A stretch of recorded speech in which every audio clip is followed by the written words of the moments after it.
Hello, and welcome to the latest instalment of TPR Talks. I'm Dan Menhinnitt, Media Officer at TPR, and in this episode, we'll be taking a closer look at the upcoming Value for Money framework. This initiative is a joint venture between TPR, the Financial Conduct Authority, and the Department for Work and Pensions. To help me unpick some of the details, I'm lucky enough to have two guests with me. Nike Trost, who heads up asset management and pensions policy at the FCA. Hi, Nike. Hi, Dan. Thank you very much for inviting me to the TPR podcast.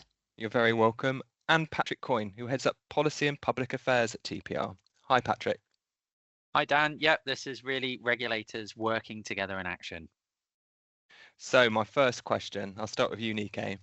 The Value for Money framework is being jointly developed by TPR, FCA and DWP.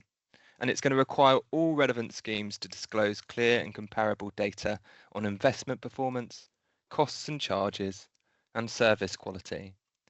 Nike, can you remind our audience of why the framework and value for money information being available helps savers?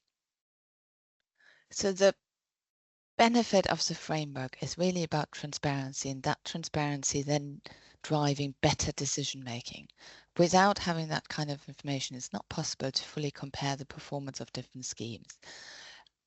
Better transparency should enable decision makers like employers, trustees, others to really think through whether investment return is generated in the right way, whether the scheme overall performs in the interest of members in the long term. And it should drive better competition to allow people to not just compete on immediate cost, but really think about long-term value. So transparency really seems to be the guiding motive behind this because we feel that it's going to help both savers and trustees make better decisions. Patrick, the government's action plan that was recently published talks about regulation to support growth, and some of the pledges that TPR have made to encourage growth involve consolidation and consideration of investment in productive assets. How will the VFM framework help deliver this? Yeah, I think the role that pensions play in generating growth is clear if you think about what it is that we're here to do, which is to make sure that people have enough retirement income to support them in older life. And then when you think about it in that way, it's self-evident that savers benefit from a strong economy. And so for us, it's about making sure that there are no unnecessary barriers there. But I do think it's really important to say that as a regulator, we aren't advocating for one asset class over another. But what we are saying is that it is right, entirely right, that all schemes should be able to consider investment in asset classes that could benefit savers. And actually, the best way to do that is, yes, high standards of trusteeship, scale, but also that there is clear, consistent, and transparent data on performance that enables that good decision making. And that's really important in DC because we have an inertia built system. And that's been amazingly successful. When AE was a twinkle in the Turner Commissioner's eyes, who could have predicted that we'd already have 11 million more people automatically enrolled? But if 97% of them are staying in the default, it's our job as an industry to make sure they really get value. And I think that that's where the value for money framework and disclosure more generally is really going to help because it focuses minds on what matters for savers and then starts to clarify the link between asset allocation, and performance. So you mentioned disclosure there, and we already have some disclosure around value already. So there were some regulations that were brought in 2021 related to the more detailed value for member assessments. What's the difference going to be between the regulations we already have and the eventual value for money framework? Sure, yeah. I mean, I'd start by saying we're still working with government and industry to clarify the final shape of the framework. But I'd say that in any future shape, it's going to be a continuation of that approach to put value for money as a guiding light through the DC system. And with our value for members regulations and the trust side of the market, we are small schemes with assets under management of less than 100 million to carry out a detailed assessment. And in doing so, we want to really check that they can compete with what's offered by the biggest master trusts. And I think we've been pretty clear as a regulator why we support scale. Our surveys tend to show it correlates pretty strongly with good governance practices, and government research suggests it could enable investment in a broader range of asset classes. But that doesn't mean you can't be a good small scheme. And for example, we know there are lots of schemes that have valuable arrangements like guaranteed annuity rates, which means actually what they offer to savers is really worth it. And so it's our job as a regulator to just go and check that's really the case, to make sure that those trustees are focused on value and that they're doing the right things for their members. And if not, then they either improve or they consolidate. And we've been doing that through a regulatory initiative. And actually, we found examples where people and trustees haven't bothered to comply, and we've promptly fined them. And actually, we've also found trustees that have held their hands up and said, actually, I don't offer value. And I think that's really positive for savers. And what would you expect those schemes that make the conclusion that they don't offer value to do? Well, I think I'd want them to look across the market and to say, okay, what's right for my members, and then to consolidate into an offer that is right for them. But this isn't also just about regulating industry. We also want industry's views, don't we? And that's why industry's views for the eventual framework itself.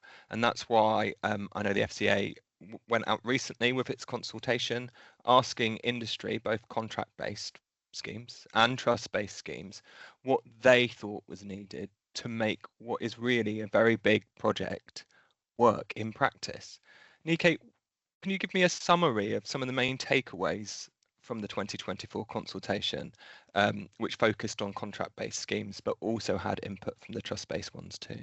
Yeah, and let me start by saying, I think DWP, TPR, we are all very clear that the ultimate framework has to be a framework across the whole sector.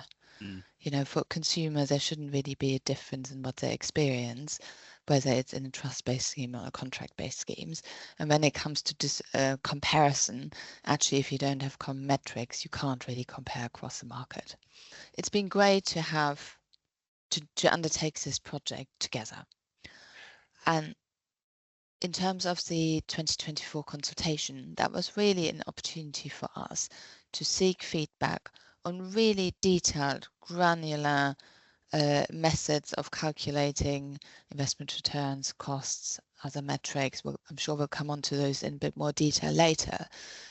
But to give industry, to give trustees an opportunity to engage with that level of detail well in advance of any legislation that DWP might pass in due course, because we know that this is a really big undertaking, right? Implementing this will be expensive.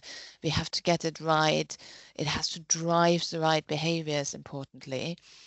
And that's maybe a neat segue into some of the early feedback we got. So we certainly got some feedback around including forward-looking metrics or making some room for forward-looking metrics so that people can showcase when they have made changes to their scheme and what that might do.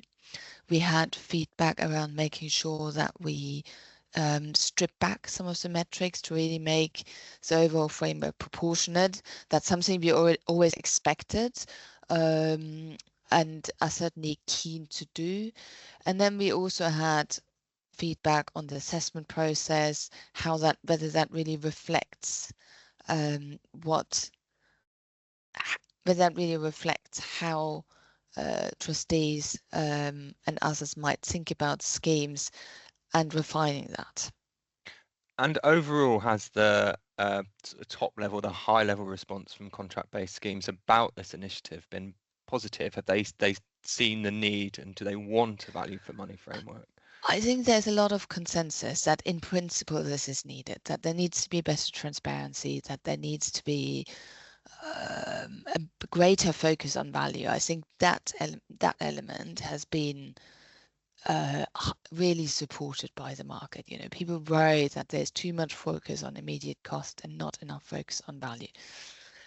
Where it's then more challenging is actually defining the specific metrics, and that's something we are still working through with industry. We've had really good engagement. We'll hopefully continue to have really good engagement, but we will also need to land on on some decisions in the coming months, because ultimately no framework is absolutely perfect, so we'll have to reach some compromise positions. So the devil may well be in the detail. Patrick, what have trust-based schemes been telling you about what they've seen so far that's been coming from both the regulators? Yeah, I mean, just to say, I completely agree with Nico there. I think that generally we have a lot of warm words around value for money. And I think that's because most people that work in pensions really want to do the best they can for savers.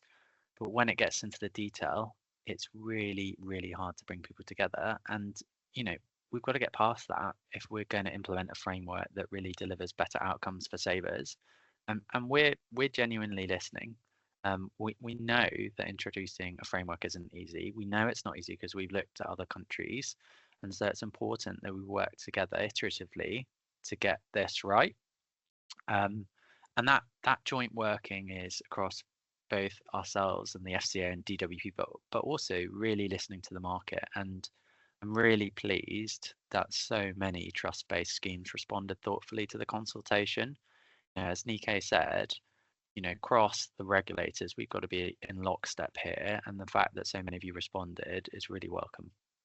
The fact that you've said that how strongly you're trying to listen to industry, both of you, suggests that the eventual framework is going to be shaped in some large part by industry's views and their expertise and understanding of what's happening out there in the market, rather than this being something that's just being dictated to them without sort of referencing what they feel is important as well. Absolutely, because ultimately this has to be an enabling framework that enables decision makers to make better investment choices, generate better value in the long term for members. That's the whole purpose behind it. So it's absolutely important that the ultimate metrics are decision useful. Yeah, I'd agree completely. And also, I mean, it would be really terrible policy making for us to sit in an ivory tower and to say this is the answer to a really complex problem. I just don't think that's how regulation works. We need to set out what we want to achieve, the outcomes that we believe savers need to get from a really effective system, and then really listen to industry's view about how we get there. Okay, so we've had feedback and we've listened to that feedback, but Nike, what are the next steps that will allow industry to continue to feed in? So I think we will expect that we will undertake some further consultation, just to play back what we've heard and to showcase refinements. And then, of course, we also expect that DWP will legislate, and Patrick, you might want to come on to that, but some of that is to enable you at TPR to follow through on some of these initiatives, isn't it? That's right, and we're not a Yeah, that's rule-making right. body. So Patrick, would you explain why we need legislation? Yeah, that's right. So we enact the government's policy intent, and we rely on government and DWP enacting first primary legislation and then secondary legislation on our behalf. And that's really shows fundamentally why it's so important that we work both with DWP and with the FCA to get this right, because as Nike said from the outset, this won't work unless it works across both sides of the market. And we mentioned earlier that there's a lot of detail. One of the things that has been discussed is this idea of a red, amber, green rating. Can you talk to me, Patrick, about how you think that could look? I mean, we understand that industry has been concerned about this being potentially too binary. What kind of reassurance could you give them? Yeah, I guess the assessment is where the rubber really hits the road.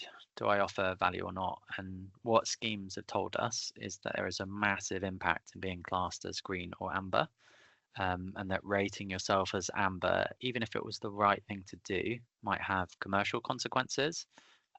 Some of the things that they highlighted were, for example, stopping new business opportunities, which in and of itself would prevent you moving to green.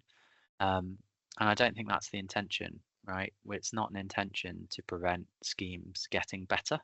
And so we're really looking hard at how we strike the balance there. And the value for money framework is going to involve ultimately quite a lot of data. How do we see that data collection, those data solutions coming into place? Is this going to increase the burden on schemes having to produce more and more information for the regulator? I think it's a proportionate amount of data, given that some of these schemes could be governing, 50, 100 billion pounds worth of assets within the next few years. But we have to really crystallize the data asked to make sure that this data is actually what is driving good outcomes. And I don't know what you think, Nike, but sometimes I think value for money could basically be called a massive data standards exercise. How do you get comparable, consistent data and metrics in the market at the same time to drive good outcomes? And we've seen in pensions that has proved to be tricky in the past if you look at dashboards. But what we want to do is to make sure that when we do get to those data points and we do get towards a disclosure process, we're doing it in a way that creates the least friction with the market. So how do we do it in a way that is proportionate? How do we do it in a way that delivers the policy intent, that enables the market to compete, and us to have assurance that savers really are getting good outcomes? And that means clearly we're going to have to user test solutions to make sure we get this right. And is proportionality a big feature for you too, Nike, at the FCA? Yeah, absolutely. I think I said this earlier, but we know this will be expensive to implement, and it has to be useful and it has to be proportionate. So we are looking quite hard at what data points could be stripped back without losing anything from the overall framework. We will need to look really hard at how the reporting around it works, and we are absolutely intent on getting to a place where there's ultimately a balance, and there's an overarching focus on utility. Another area that we've seen a lot of talk around, and you mentioned it already, Nike, is the forward-looking metrics within the value metrics industry will be expected to report on. Particularly important in respect to illiquid assets. What was the feedback from schemes on this area of the value for money framework?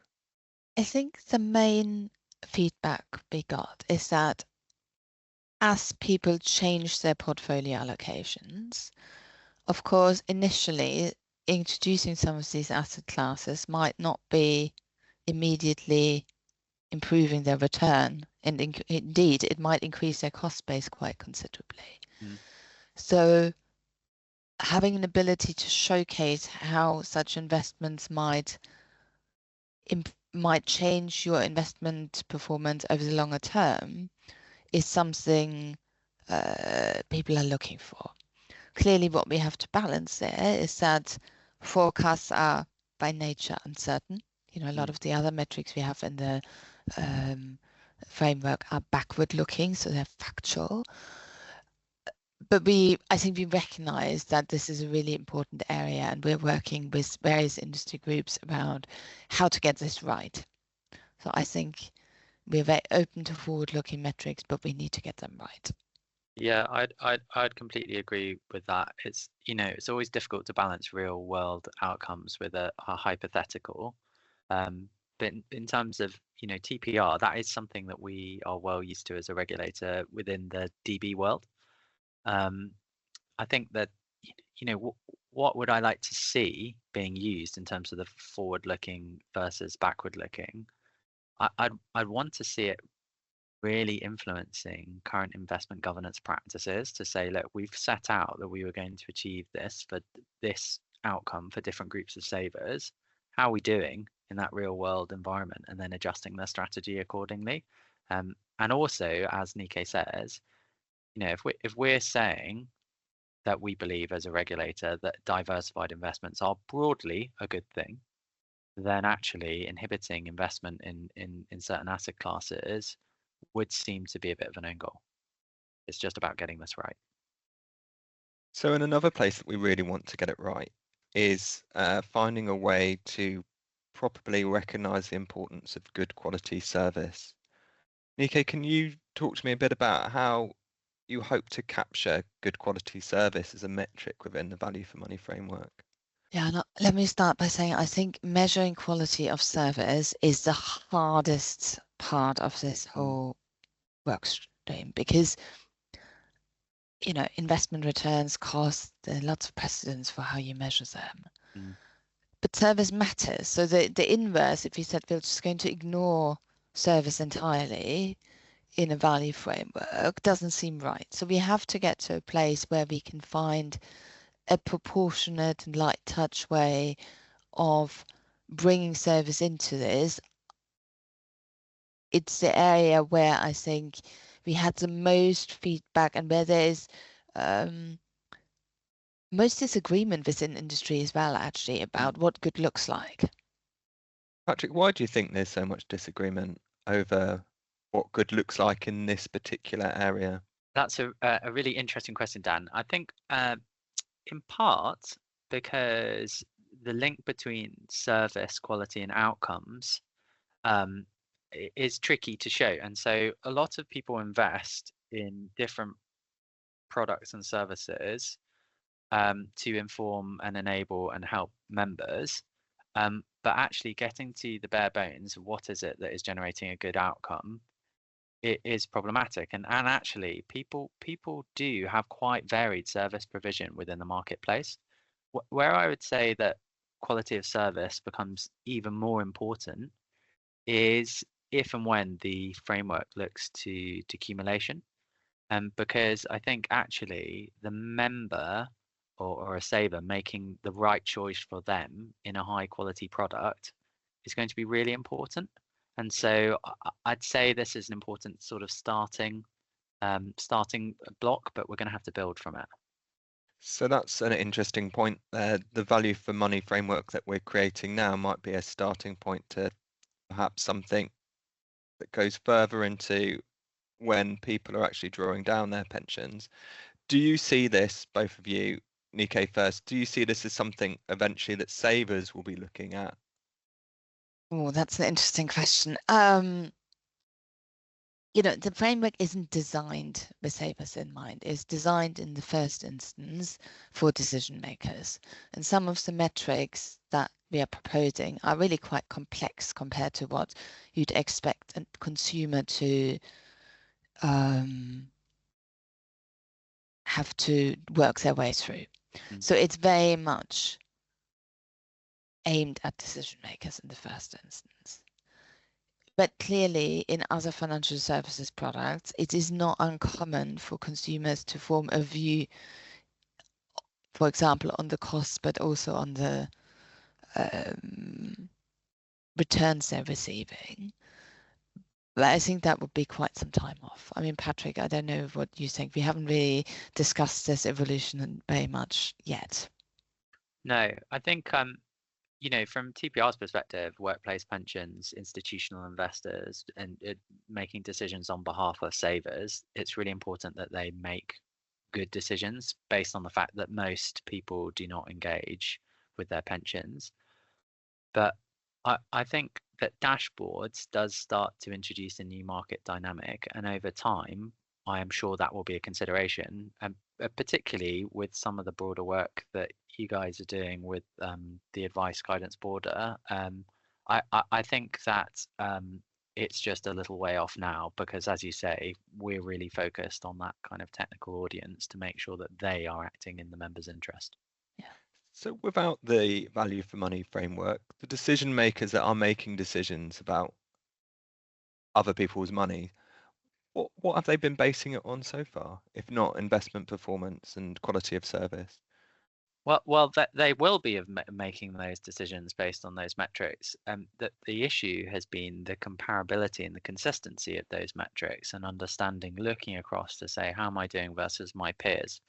And so what we're seeking to do is to really enable, empower the market to make the decisions that they inevitably want to do. Because my impression working in industry is that, you know, and working with industry is that they, you know, the vast majority of people want to do the best by their savers. So ultimately, the framework will help make it easier and for them to do that, and the decisions that they make will be made on more robust evidence. It will be standardized, they'll be able to compare it better, and ultimately better decisions should lead to better outcomes for savers. Yeah, and the employer is empowered to make a decision for their staff that is right for their staff, because they know what schemes are offering that is right for their colleagues. Nike, how do you think that employers will greet the framework when it's eventually in place? Have you heard much from them in the feedback that you've had for consultation from the consultation so far, or has it mostly been schemes? We haven't. It's mostly been firms, schemes, trustees. But I think that doesn't mean employers don't have, employers play a hugely important role in the AE market. They're often seen as a very trusted source of information by their staff. Although we should bear in mind that, employers vary in size and shape, and not all of them are able to, you know, employers will be able to support their members in different ways. Yeah, I'd But agree with that, Nico. I think that point on size is really important. So, you might have large employers that would consider pensions to be an important part of their value proposition. You might be advised when they're thinking about that wider proposition, and they would look at pensions in that light. And then you have other small employers who just want to comply, and actually that's fine too, provided we can put a framework in place that means that we know that the market is effectively functioning. So, Nike, is this, once the value for money framework is in place, is that our work done in terms of trying to change behaviour around investments? no, the value for money framework can only be a tool. Really, the whole debate about value for money is about ensuring that there's a mindset shift so that everyone is focused on long-term value for members, not just on immediate cost. And we can't achieve that through writing some regulations. We can't achieve that through writing some rules. But I think there's been a lot of debate about that in industry more generally. I think that debate has shifted significantly over the last few years, with a huge focus actually on value, and I think a recognition that there needs to be more of a focus on long-term value. And then the framework can give additional tools here, but it's not in itself going to be the solution to how we achieve value generation for members in the long term. Is that your view too, Patrick, that the more will need to be done on top of this framework that isn't just in regulations? Yeah, I mean, totally. It's a really good starting point, and actually the implementation of the framework is really important here, because we have to be conscious of unintended consequences. As Nico said, the clear outcome we are seeking is better long-term returns for savers. And this is going to be one tool in the arsenal, but we're going to have to work with industry to really look at those cultures and behaviors and what is driving outcomes to make that reality. Thank you both. It's been great to hear a bit more about the work that's going on to configure each aspect of the framework's development. So thank you both for your time, but unfortunately we have come to the end of the recording time we have allowed. I should just mention that we expect the DWP's focus at the moment is on the pensions bill, which is expected to commence passage through Parliament shortly. And this will include value for money framework requirements that apply to both contract and trust-based schemes. And we're looking forward to updating our audience on the passage of that bill as soon as we have that information available. But what I'd like to do is to really thank our audience for how engaged they've been with the consultation so far. It's really important, as we've heard from both of you, that we hear industry's views so that we can make the eventual framework something that works for everyone.